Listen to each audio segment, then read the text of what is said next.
All right, we are live. Thank you everyone for joining. Today is going to be a very special interactive session that we're going to have. We've got Rodney, who's the CEO of Anvil, and we've got Mark Riskowitz, who is pretty much running operations at Caraway, a shared customer of both of ours. And so today we have roughly around 45 minutes to really try to drop a tremendous amount of value. We want this to be interactive. So if you can, if you have any questions, please put them into the questions area. If you want to just chat, throw a chat up, maybe post where you're dialing in from. Today I am dialing in, I'm supposed to be on PTO, but as a co-founder and CEO, never take PTO. So I'm dialing in from Woodstock, New York, from my country house. And so I guess it's kind of like a fireside chat here in the back. Rodney, Mark, if you don't mind sharing where you're dialing in from, that would be awesome. Mark, I'll pass it off to you first. Hey guys, I'm dialing in from my Upper East Side apartment in New York City, and it's great to be here with the two of you and everyone that's tuned in. And I'm in Brooklyn and excited to be here. Looking forward to seeing the questions. Nice. Yeah, I see some Hoboken, some Williamsburg, some East Coasters, some West Coasters, a little Biggie, a little Tupac. Not so bad. So why don't we just start with a little bit of a background? We'll start with Mark and we'll go into Rodney. Just brief background would be great and sort of what you're responsible for so everyone on the call can get a sense of what you're bringing to the table today. Sure. So I originally am from South Africa. I worked in a fiber optics company there for a number of years running regional operations. Made the switch to the States, and for the past few years have been working in the e-commerce industry, previously at a company called the Mohawk Group that recently IPO'd, and since have moved to Caraway, where I am in charge of operations, which spans from production all the way through to CX and the after effects of that entire process. And for those that aren't familiar with Caraway, just share what you guys do.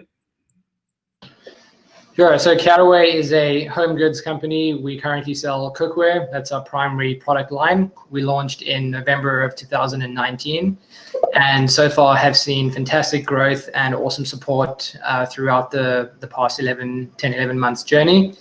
And we're currently on track to launch more products in Q1 and just continuously try and bring really thought out, well-designed and improved products to the kitchen space in the next few years. Great. And guys, for those that are dialing in, please stay tuned. At the end, Mark has brought a coupon code. You cannot get it from their website. You can get it from Twitter or coupons.com. So stay tuned. I actually am a proud owner of a cookware set from Caraway. I love it. My wife loves it. And I love slow cooking on it. I'm sure, Mark, you'll talk more about that later. Rodney, do you mind sharing your brief background as well, along with background on Anvil too? Yeah, my background, both academically and professionally, has been in supply chain operations. Most recently, I was in charge of Harry's global supply chain, before that Apple, and again, before that supply chain. So I always wish I had companies like Anvil and obviously Skubana in my back pocket. Just didn't exist. And Anvil really was bred from issues and concerns I had. Everything was very manual, and I believe a world that wasn't siloed and manual. So Anvil really started from that. So it's a supply chain technology to manage everything from sourcing, production to logistics. Cool. Yeah, we're going to dive deeper into that. My name is Chad Rubin. I'm a co-founder and CEO of Skubana. Before Skubana, it started Think Crucial. We manufacture and sell home appliance parts direct to consumer. And out of the pain of running that business, trying to find automation, trying to find a system that was nimble and agile, that can deploy very quickly and can handle my order volumes, I couldn't. So we started Skubana out of that pain. We started dog fooding initially, just like you, Rodney, and then we started offering that to many other people around the United States. And here we are today. All right. So one of the reasons why I wanted to bring on Mark is that he is really a sophisticated brand, but also a sophisticated operator that has done an incredible amount of automation that you've leveraged to run the business. So do you mind sharing a little bit about maybe your tech stack, Mark, and maybe why you spend a lot of your time trying to automate? Yeah, sure. So prior to Caraway and previous other roles, I've always had a lot of experience using Google Sheets, using Excel, using all these different types of tools that many young companies tend to use in the very beginning of their lifetime. I always felt that the operation side of things always tended to come last when it was time to upgrade and level up. And so I've always been an advocate of as much automation and systems as much as possible. So when we started Caraway, we really had the idea that we wanted to be as nimble, flexible, and automated as possible with a number of channels, with all the operations. And because of that, the first thing that we decided to do was look at different platforms that could help support this initiative. Through that, we made some discoveries with Anvil. We made some discoveries with different types of platforms, and of course, with past experience, leverage some of those platforms and networks to really build out that stack. And eventually, Skubana a few months ago came along, and we're a proud client of theirs. So we really, in terms of a list, we work with Anvil, Skubana, Flexport, Flex from a warehousing perspective, and then a number of small providers here and there for other accessory services. And what's like the one thing you love about Anvil? Do you mind sharing that? Yes, Anvil, I love Anvil so much that I did a case study as early as I possibly could. I think Anvil's been a fantastic partner to really take the procurement and production operations side of a business and support that initiative as much as possible without having to constantly add hands and exchange communication files, all kinds of things outside of the regular channels. So we use Anvil on a daily basis, where we have all our suppliers combined into one platform. We have a ton of collaboration. We have a lot of task issuing and receiving. So ultimately, that entire module of our operations is conducted within Anvil, and it keeps everything extremely clean, organized, and ultimately, for the price that we pay, it's an absolute bargain, in my opinion. And one of the things that stood out, because you gave me a tour of what you're automating between Skubana and Anvil, one of the things that stood out for me was it felt like Trello or Basecamp, very collaborative for your suppliers and your vendors to create purchase orders and vice versa. Is that correct? Correct. I like to think of it as a project management hub, in addition to really a collaboration hub with external parties that are arguably more sensitive than traditional platforms like Asana, Trello, those kinds of things. And so the ability to really use the platform for those kinds of features and really organize your entire procurement operations that has not only visibility and tracking into that process, but also the performance that many suppliers put out in terms of measurements, KPIs, as well as a ton of data that you can extract on a real-time basis from the system. Those items together are really what is sort of the most compelling. Awesome. And so while we're talking about supply chain, why don't you talk to me a little bit about what you're experiencing in real time, especially as we're just about to hit the fourth quarter. What are you experiencing in the supply chain? What are you seeing? What are roadblocks that people should be looking out for right now? So I think we can all agree that this year has been tumultuous, to say the least, in many, many fashions. And so I think the one thing that I found extremely critical is to fully understand where you sit in terms of your supply chain, what works, what doesn't, where you know issues will arise. And so using platforms to provide that visibility and that accountability as well is critical now more than ever. I think going into this quarter, the biggest crunches and the biggest challenges that we've seen, and that I'm sure many other merchants that import from China or the Southeast Asia specifically have seen, is that the capacity crunches in production, capacity crunches in ocean capacity, air freight capacity has really been at an all-time high, which ultimately drives cost up. And that's something that in order to meet the KPIs and the deadlines that we want to meet for holiday season, we're in a position where you need to bite the bullet and do whatever it takes to be in a position to support that. And so it's been a little bit of a challenge throughout the year so far. So you said you're seeing costs rising. are you passing off those costs to your customers in terms of price? Are you raising prices? So we're not raising prices. This is a decision that we made a few months ago that no matter what happens, this is something that we're gonna really just take the beating of. It's unique in our situation because being less than a year old, we don't really have that trust and flexibility to simply increase prices and pass that cost on.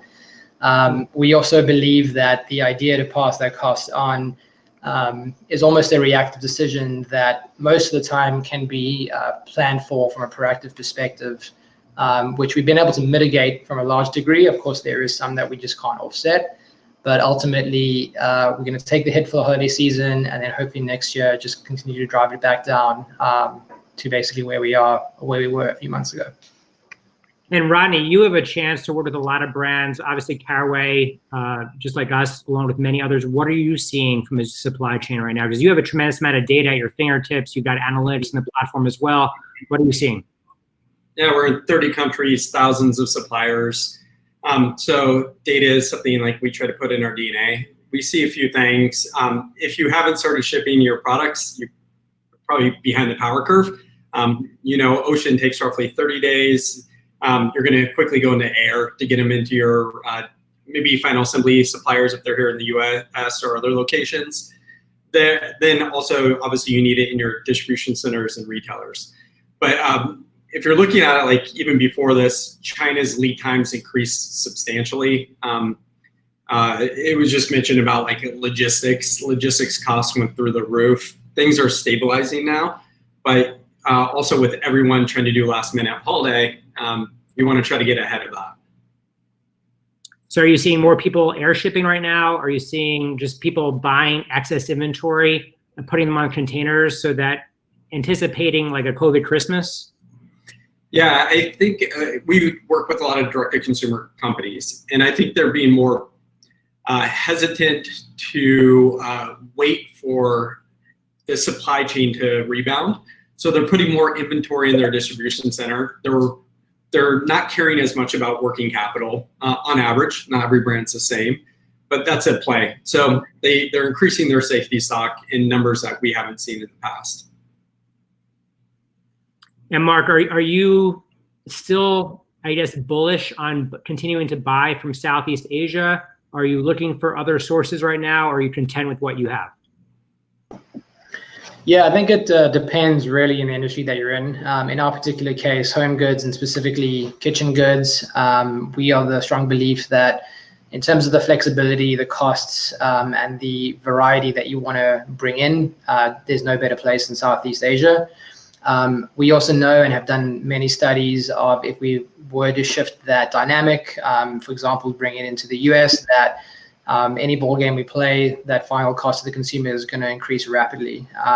And that's just something that we're not in a position to put out there. And so it's more about using the footprint that we have and trying to figure out better ways to bring that product into the US. Cool. Well, that's a great question. I think when you're looking like strategic sourcing globally, you need to balance cost, speed, and expertise. China is great at cost, tremendous speed, and they have years and years of expertise of building out factories, building out supply chain, quality teams, technical teams to really scale a business. But those are like the trade-offs and levers I think everyone tries to pull. And Mark, you're saying the US, right? Like speed and cost are going to hit you for your product categories, but other product categories like primary packaging, secondary packaging, you can get in the US for great cost, great speed. So just trade-offs. Yeah, it's interesting because BS before Skubana, right? I was running Think Crucial.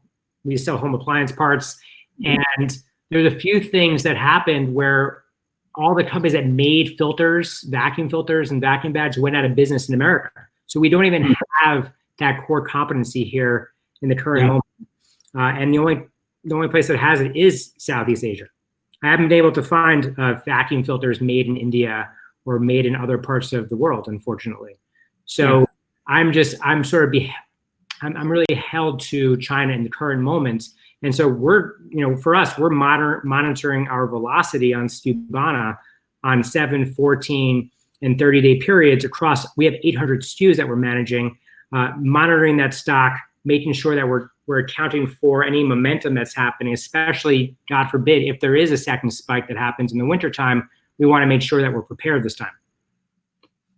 Yeah.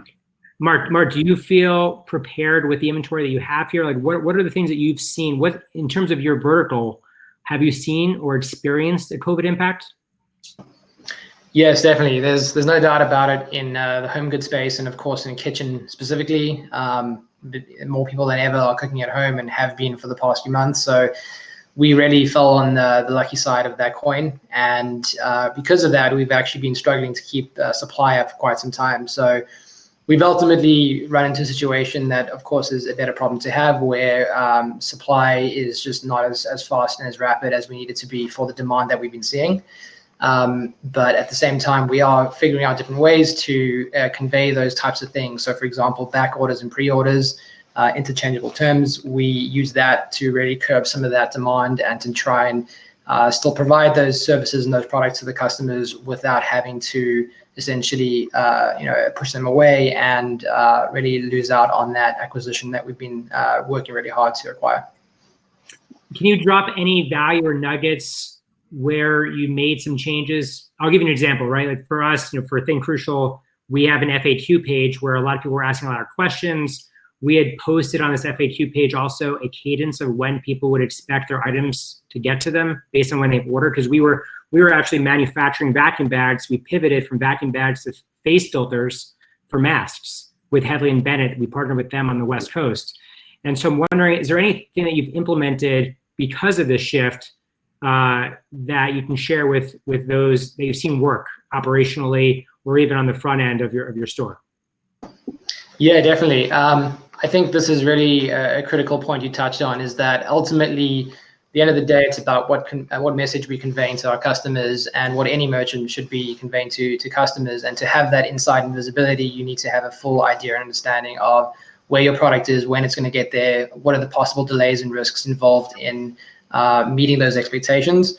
From the front end, we really just cover our entire product pages, as well as our shipping services and checkout pages with expected dates, as well as confirmation emails that convey these kinds of messages, really just to drive home and reinforce the expectation that your product or your order is on its way, except it's subject to these conditions. But well before any customer gets to that checkout, they're aware of those pre-existing conditions.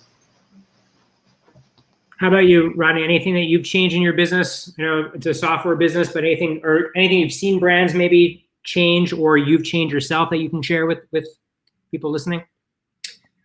Yeah, I think a few things are happening. People are looking globally across their supply chain. You mentioned you can't source somewhere else because there's no supply, but people are looking at if there are other options. The second one is they're looking at their contingency planning. What do you do if X or Y happens? A lot of times people just didn't do that, didn't put a lot of resources into that. And lastly, they're taking different positions. I just mentioned safety stock, but in manufacturing and their planning. And I'm curious, maybe you're seeing something within kind of inventory management planning, but we see they're ordering more than ever before. So I'm assuming that they're taking a different strategy there, or they could be like you, Mark, just blowing out of the water because people are cooking from home like no other. But we think that based on our data, people are just trying to get more stock into play. Yeah, I think with that, Rodney, the key thing that we've at least learned is just how critical it is to tie in everything around finance and the accounting of a company to inventory. And of course, in our particular case, I'm sure in many others, inventory and purchase orders are the biggest component of cash and biggest component of finance. And so to really have the confidence to place those larger orders is really just a product of how strong your business is financially from a margin perspective, but also a cash flow perspective. And I think that's something that is often overlooked, where something as simple as working capital and opening up those flows just an extra 30 days, for example, is really, really significant and carries such an impact in what that allows you to do on the procurement side. So to comment on customers ordering a lot more, I mean, we're one of them. The most recent POs that we've placed are a little bit scary, to say the least. But ultimately, it's really just plausible because of those implementations that we put in place on the finance and costing side. And because of the bottlenecks on containers, are you moving to air shipping, or are you just keeping it on the ocean? Unfortunately not. We aren't really in a position to airship. The average weight of one of our sets is 35 pounds. So it's pretty ludicrous to try and quote that out and move it via air. There are obviously trade-offs. I mean, some products that are not necessarily as much of a multiple when it comes to that price differential, it makes sense to rather bring those in via air if you have that option to do so. Because you don't want to lose out on a holiday season that, in my opinion, is going to be extremely significant and probably the biggest that we've ever seen by a massive portion. Now, we spoke about how you're leveraging Anvil, the one thing you love about Anvil. What's one thing that you love about Skubana, or how are you using Skubana to run the business? Yeah, so Skubana is really acting like, I like to say, as an ERP light. In a way, so removing the accounting part of the software, I really feel that the ability to really manage inventory, manage orders, and bring in as many different channels as possible to get a handle on what's actually happening with your products. So going back to the whole systems belief that I have, using Skubana is really just a framework and foundation to really organize, carry, and transact with every different partner and platform that we use. And it's very easy for us to monitor a product in terms of its lifetime and journey from initial PO cut all the way to after sale support as well from a returns perspective. So that visibility and transparency for us is key to bring that all together. And what have you tied together between Anvil and Skubana, just so I can be aware of it?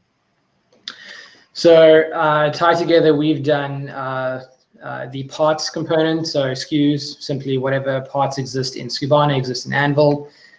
We've done vendors and warehouses, pretty straightforward items that those core systems would contain and share. And then finally, the purchase order component is ultimately issued and run from the Anvil perspective and is then pushed into Skubana for active dynamic PO tracking, so that we have, from an inventory management perspective, a full handle and idea of when inventory is coming, where it is, how much there is on the way, and so on and so forth. Great. So I want to switch a little bit into discussing, you mentioned your footprint. And I know you mentioned that you're leveraging Flex, which is, I believe it's like a 4PL, I believe, right? And you can correct me if I'm wrong, but would love to discuss your footprint, how you're leveraging this strategy with Flex, and I'm going to share how I'm leveraging a strategy around having multiple different warehouses. And I'd love on Rodney if he's seen any brands that are looking at their footprint in the United States a little bit differently. Would love to hear it. So we'll start with Mark, we'll move into Rodney, and then we'll go with myself. Yeah, so we currently have 2 facilities. We use Flex, which is the warehousing management system that brings different 3PLs together. So we have 2, one in Nevada, one in Indiana. And the flexibility that Flex has is that you can essentially spool up a new location, obviously a couple conditions involved with that, throughout the network of partners. And so whether this is through Flex or through another 3PL, to me, it doesn't really matter. It's just the ability to be nimble and flexible as much as possible. A great example is by Q1, we'll have a New Jersey warehouse live. And that's as a result of analyzing where our demand is, where we want to be closer to the customer, what are the most important regions, as well as to be able to save costs, because of course with that you have low fulfillment and lower freight if you manage that appropriately. And just to clarify, 4PL strategies, so they're essentially white labeling other people's facilities using their technology. It's a WMS system that they can use in those facilities. They white label it, and then they roll it back in. They feed that information back into Skubana. Is that how it works? Correct. So they essentially do white label it. The only part of that 4PL sort of component they don't provide is really the outbound transportation agreements and rates and things like that. So initially, you'd ultimately be on your own with a contract with USPS, UPS, FedEx, whoever you choose. But ultimately, they do aggregate that information, whether you have 1 node, 5 nodes, whatever the case is. And we currently have an integration from Skubana to Flex, from a inventory and, of course, order management perspective to feed those orders in based on what is most optimal in terms of that routing. So 2 questions. You said you had 2 nodes. You're moving to 3 nodes. How did you do that analysis to figure out where to place your next warehouse? And then we'll move into Rodney. Yeah, so the analysis being under a year old, we don't necessarily have a ton of data from a regional breakdown, but we have enough to make a decision like this where we're not necessarily moving 3PLs, we're simply just adding to the existing footprint. And so through analyzing where our ship-to locations are, where our customers are based, and really just weighing up the options of if we were to fulfill product from a New Jersey location as opposed to Indiana, what are some of the cost savings that we can explore?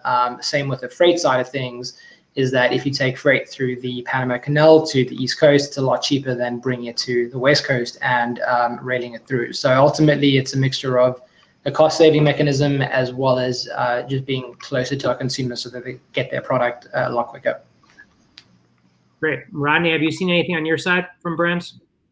Yeah, I think we see 2 things with how brands are managing their footprint, and it's based on how they're setting up their supply chain. The first is a pure flexibility play, and they're creating just-in-time warehousing. It sounds like, Mark, you're doing that, whether it's like a Flex or Where to Go, where they give you these systems that are tied across, the US, so you can quickly move and reposition inventory. It's especially helpful if you don't have a lot of, I'll say, pick and pack operations. So it's easy if it's just like simple kind of, finished goods that you're putting in play there. The other is a limited flexibility play. And what they're doing is taking on these traditional 3PLs, and they'll put in like these permanent warehouses across different time zones. So you don't have to get hit over the head with costs for shipping. But those are like the 2 main plays I see, really dependent, I think, on pick and pack and complexity of your kind of bundles and your kits. Yeah, I'll tell you, with my e-commerce operation, which is running on Skubana, we used to do pick and pack ourselves in New Jersey. It was a nightmare to manage. Yeah. And I was one of the first movers into a 3PL environment where I took out a 3PL in New Jersey. And then things started to really shift. E-commerce really started to mature. We had tariffs happen. And then also the USPS went zonal. A lot of our product is actually under £1. So we started having to pay a lot more. It used to be you can ship from Delaware to California, and the cost is the same as going from Delaware to New Jersey. And so we had to shift. So we now have our second warehouse. I've never used a 4PL yet. I have 2 different warehouses. We orchestrate those orders and route them specifically in Skubana. I keep those 3PLs very competitive with each other. But one of the other interesting things that I'm doing is I'm leveraging something called Section 321, which allows me to import into Mexico without having to pay any tariffs on my goods. Not a lot of people talk about that, but we're doing that currently, and it's working out really great. So the first part of that is not having to pay tariffs, because we got hit with a 20% tariff on our business. And the second piece is that my lead time goes down tremendously buying from Southeast Asia. And the third thing is obviously price, right? The shipping cost of my goods can now be that much cheaper because I'm actually fulfilling from San Diego on the West Coast. So actually it goes over the border every day. It clears customs automatically and goes over the border. And that's the strategy that we're implementing. So just a little nugget I can share with those that are dialing in today. So anything, I know Mark's smiling. Mark, have you heard of that before? You've heard of everything, so I'm just curious. Yeah, I think I've heard you talk about it about 5 times now. So, right. Okay. Just touching on Rodney's trade-offs again, I think, talking about the 3PL side of things, it's really obviously, of course, what kind of business you're running. So if you're a simple pick, pack, and fulfill operation where you don't need a lot of flexibility, you don't need a lot of co-packing or anything like that, kitting, bundling, it's a lot easier to take that kind of a framework and then just shift that across. I think there's definitely a lot of benefit with organizations like Flex, where to go, where you can just spool up a location pretty easily. You already have integrations, you already have a relationship. I think the challenge then becomes, what are you losing in that regard? And that's, of course, the sort of white glove service, the customization. You can do a lot more with the 3PL you're directly contracted with, as opposed to an organization that basically provides a network, just like you can with regular consumer operations. If you're using Airbnb versus going direct to a hotel, there's definitely a lot of limitations on both sides. So I think it's important to know. How do you overcome that limitation? How do you deal with that? I think overcoming that limitation really requires understanding what 3PLs can and can't do, and what specific cost drivers you can leverage. So of course, in our particular case, because we have really the option to choose from a number of different locations, something like storage is not necessarily a cost driver that we can negotiate a lot, because if cost is not favorable for that, they'll suggest a different location, because that's what it's essentially based on. However, the operation of pick, pack, and fulfill, receiving, and whatever else you need to do, those are some of the drivers you can use, where it's almost inverse when you have a direct 3PL as opposed to a Flex or where to go. Mm-hmm. And I just want to remind those that are dialed in, please put your questions in the question tab. If you want to chat us, please feel free. If you want your questions answered, you got to speak up. I want to migrate our conversation over to metrics. When I was looking at the Anvil platform, you had some interesting metrics. What are a few, Rodney, that you can point out that you think are important for those dialed in to be aware of and to be measuring their performance on? Yeah, I mean, right now it's like lead times is a critical one, right? Are you performing at the consistent lead times you expect? If not, within the holiday rush, you may not get your product. Next is like everything from cost, quality, production, and you can drill down into those. We also have supplier scorecards on the site, see how proactive they are, both with lead time and other aspects. So there's a lot of automation there to help you just see not just what you're doing, but also what your supply chain is doing for you. Yeah, by the way, that was one of the things I did love when I looked at it, was these vendor scorecards. So you can essentially keep your vendors accountable based on lead times, right? Based on the fulfillment rates. Yep. What else am I missing? Yeah, a lot is around like the big three: cost, quality, and production. So you're looking at what they're doing in each one of those areas to open it up. So you can go down into it even more if you needed to, but we look at those as a good pulse check for the success of your business and operations. And Mark, what are KPIs or metrics that you're held to on the operations side? Is it the same thing?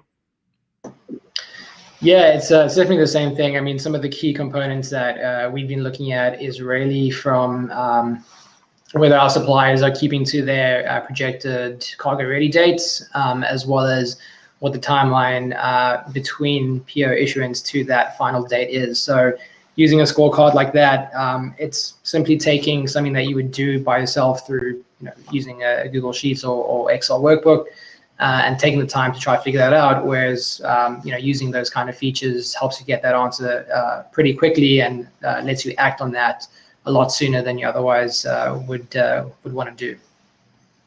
And are you leveraging the SKU profitability in Skubana? Is Flex feeding in those shipping costs to you?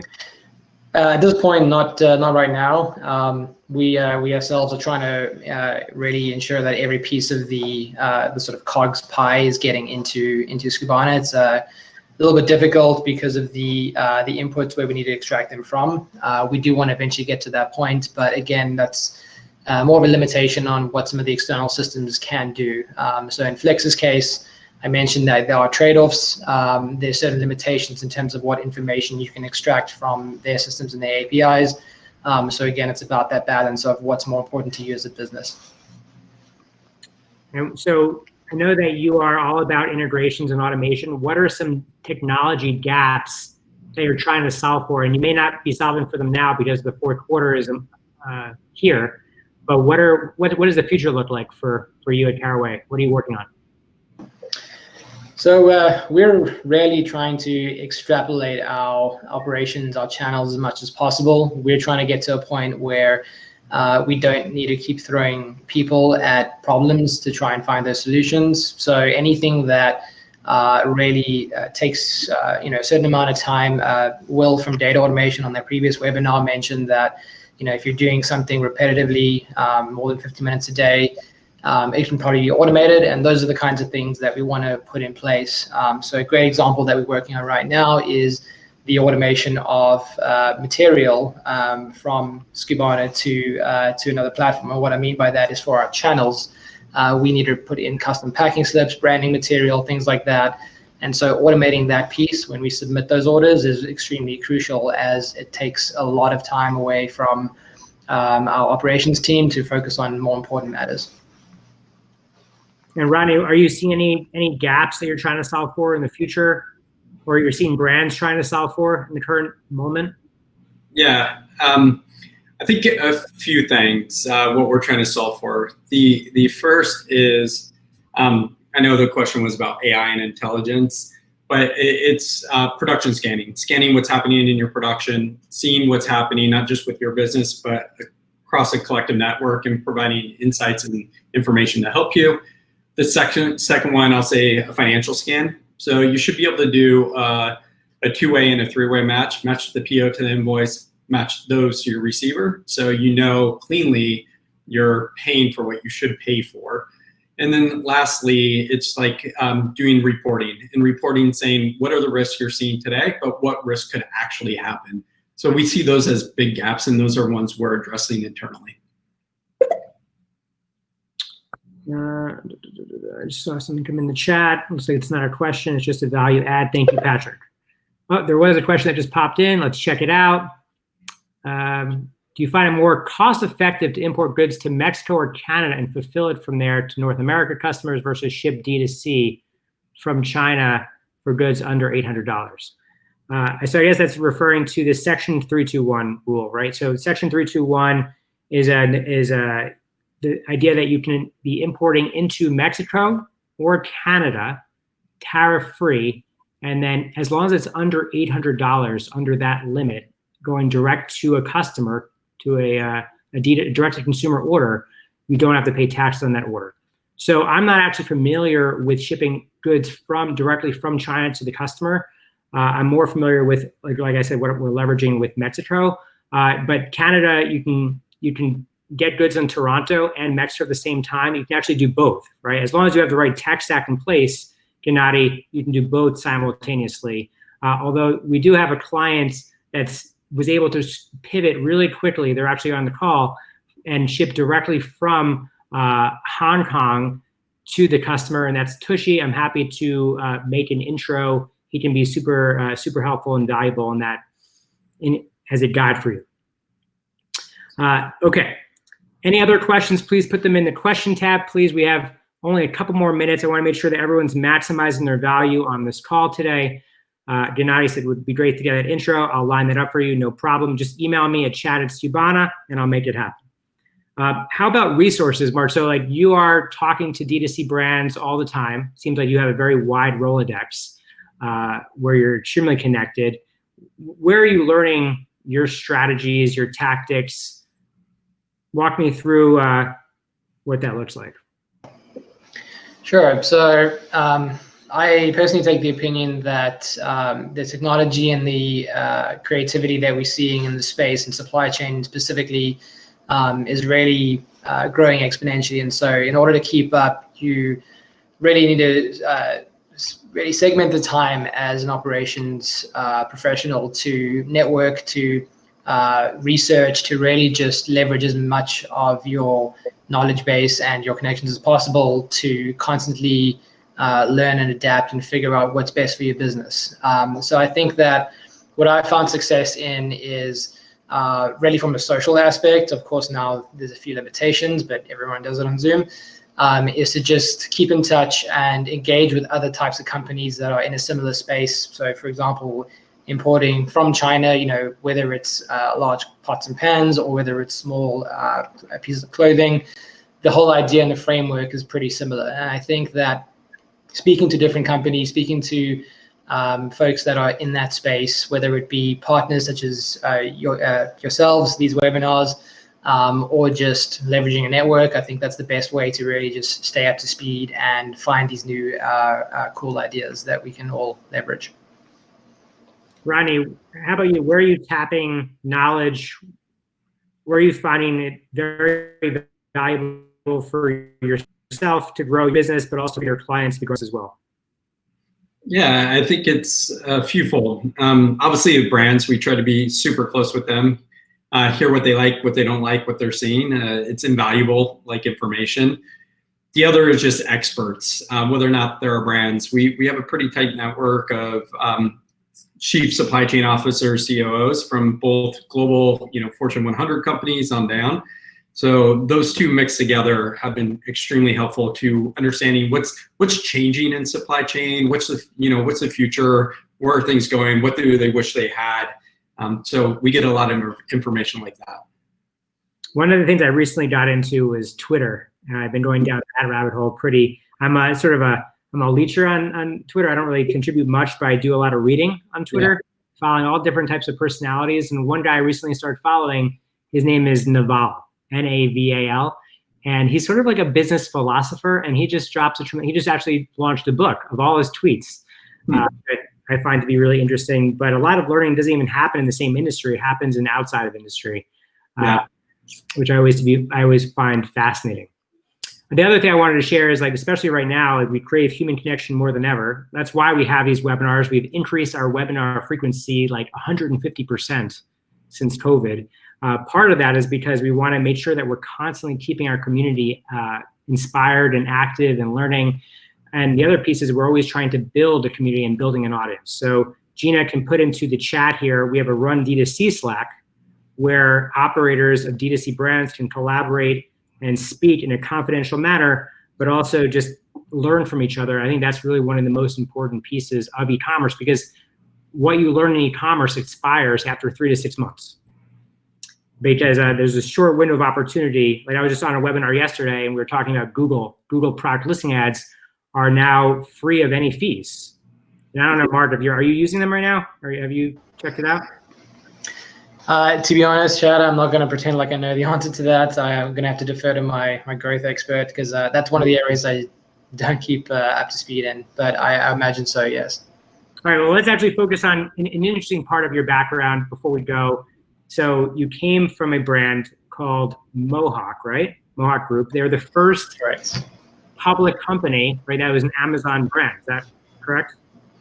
Correct. Yes. Mohawk essentially built its organization on being an Amazon third-party seller. Everything started with FBA, and they shifted while I was there to a lot of seller fulfilled prime.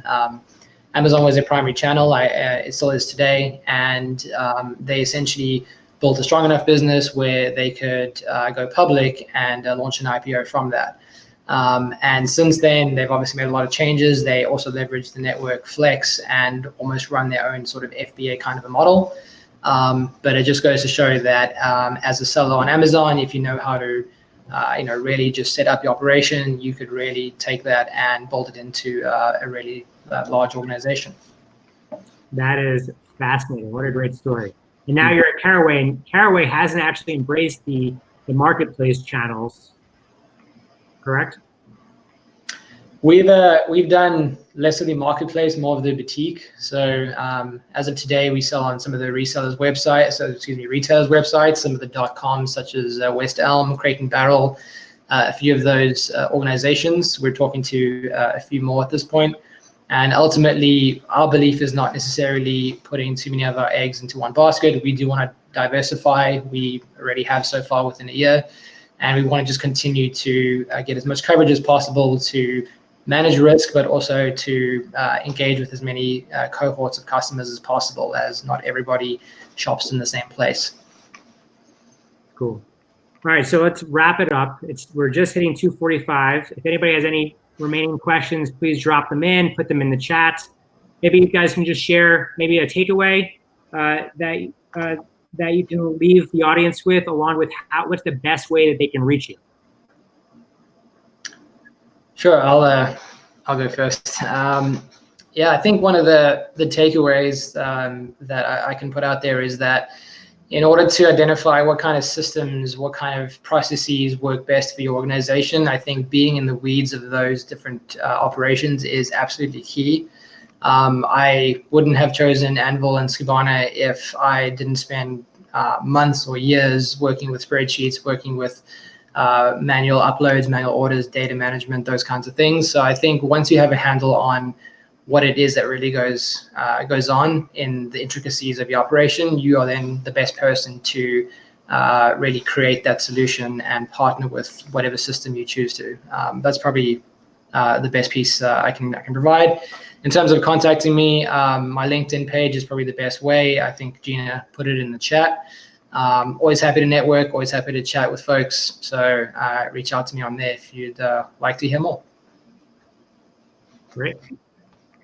Yeah, my takeaway is that there's best in breed technology that you should be looking at and should be using. And the world of just going pure like NetSuite, pure SAP is really no more. Most companies are not doing that. You have companies are focused in their craft, Skubana being one. Opening that up, I think, is critical. And these are the technologies that will be difference makers, not just today, but the future. And if you want to contact me, LinkedIn, or you can email me, rodney@anvil.com. Chad, thanks for having me here. And Mark, before we leave, we definitely wanted to share that discount code. Mark, if you can share that special offer, if you can put it in the chat, if you can share it verbally as well, that would be awesome. What is it, Mark? Do you know? Yeah, yes. I promise you it's special. This is my the marketing side of me really struggling to find a voice. Yeah, so for anyone that's tuned in, if you head over to our website at Caraway, I'll put that in as well. There's a special 10% discount that we've set up for everyone on this call. 10% off everything, and hopefully we can help you cook cleaner. And in the future, just hope that we can connect at some point and really just explore this really crazy world of operations. Rodney, is there any offer on your side? Anything you want to give those that have stayed and tuned in this long? Yeah, definitely. If they reach out to us, happy to give an offer there and give a discount for everyone. Just mention you were here. Awesome. I've also put a link into this Run D2C Slack group that we manage, where we have D2C operators collaborating, learning, and sharing together. Please feel free to join on the link that Gina just shared. If you want to contact me, if you have questions or things that we covered today, feel free. My personal email address is chad@skubana.com. You can also add me on LinkedIn too, and open to networking. So I appreciate everyone taking the time. Thank you for joining today. Thank you, Rodney. Thank you, Mark. And have a great day. Thank you. Great. Thanks, guys. Everyone.